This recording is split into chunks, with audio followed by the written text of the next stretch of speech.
All right, hey everybody. We're getting into summertime now. I believe it's like official. Nice day today. It's Anthony Stewart, Food for Thought, and we are questioning everything they've ever said. And they say a lot of things. They say a lot of stuff that we might, have a little problem with.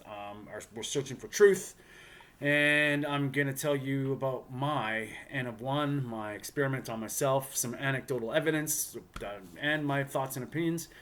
And today I wanted to talk about something that's been eating me up a bit here. Well, maybe not. Maybe my microbes. There's a hint. First of all, thanks to all the subscribers. Please hit that thumbs up, like button. It helps, I guess, eventually because we're trying to reach some people. And if these videos help you and you think that they might help somebody else, maybe share it. That would be great.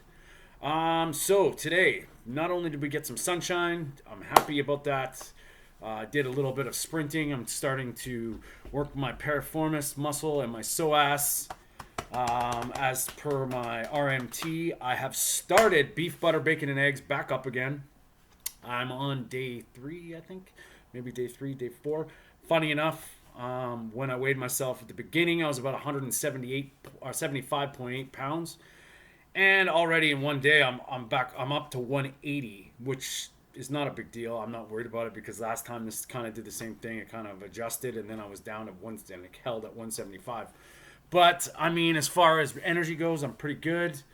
I've been getting my steps, doing some sprinting, and did some burpee push-up to chin-ups today. So the workouts are going to get changed now. I've got a workout partner where we're going to start some strategic high-intensity workouts to put on some muscle, and we're going to see if that works. But we'll get into that after. What I wanted to talk about today is, sorry about that long stupid introduction. Well, maybe it wasn't stupid, but anyway, they say you should eat as much fiber as possible, right? Get that fiber. Fiber's good. Is it? My diet has about 0 fiber, and my movements are magical for the most part, most of the time. How could that be if fiber is such an essential part? And then, well, it helps your microbiome. Well, if your microbiome reflects your health and I don't eat fiber, I should be sick as hell, but I'm not. Why? So I'm going to throw some logic, like we do on this channel, into this little mixed up thing right now. I'm reading the book Metabolical by Robert Lustig. Is very much against fructose, processed food. That is the enemy. Why is processed food so badly? His argument is they take out the fiber.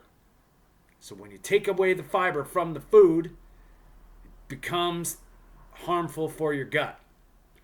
That is very much like sugar. Sugar cane has a lot of fiber, but we extract the sugar. All of a sudden, does not protect our gut or protect our liver. It's toxic to our liver. Doesn't feed our gut. It causes confusion down there. So therefore, sugar would be not good for you. Well, let's talk about fiber. Fiber in nature is found with carbohydrates. So, speaking from a logical standpoint, me being predominantly animal-based food for getting my nutrition through the flesh and fat of animals, probably means the fiber does nothing for me because my microbiome is adjusted to not having sugar, and the amount of sugar my body needs, my liver makes. So fiber, in a sense, to move my stool and to move my stuff down there becomes kind of irrelevant. Now you could say a big diverse microbiome, but there's that's a moot point because there's been societies out there that have had no fiber, and their diversity in their microbiome is like one vegetable or something. It's argument. So there's arguments all over. Fact of the matter is fiber essential for life? No. Now, is there a place for fiber in your diet? Yes. What is fiber's primary purpose in nature? It comes with carbohydrates. So when you take fruit, for example, you have what's with the sugar, the glucose and the fructose in the fruit. You have the natural buffer, which is fiber. And in this case, it's protective. Why?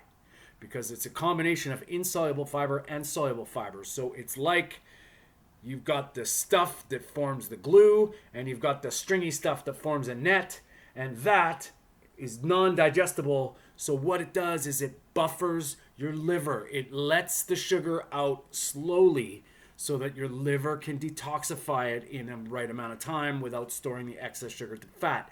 Arguable to say that's why fruit, there's a place for it.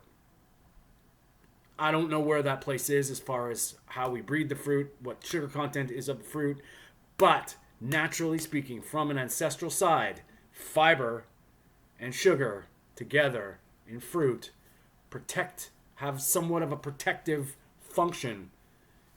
Now, when you take that fiber out of the fruit, i.e. orange juice, what happens? There is no fiber to buffer the sugar load on your liver. All of a sudden, big blood glucose spike, high fructose load, de novo lipogenesis. These are all terms for sugar turns into fat, and it ramps up your liver, causes an insulin spike. Insulin is high. Now that sugar, there's no buffer there with fiber. So that is the argument for sugar. That's my opinion. Like I tell everybody, I'm not a doctor.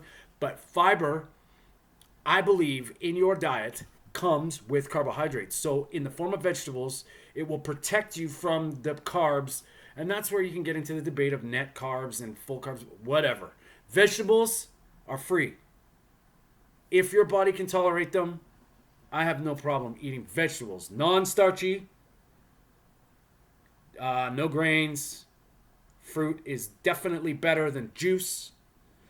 And vegetables are kind of moot because they bring the fiber to the table. So if you're eating a lot of sugar and a lot of processed food, you are lacking fiber. Therefore, there is an argument in the mainstream about lots of fiber.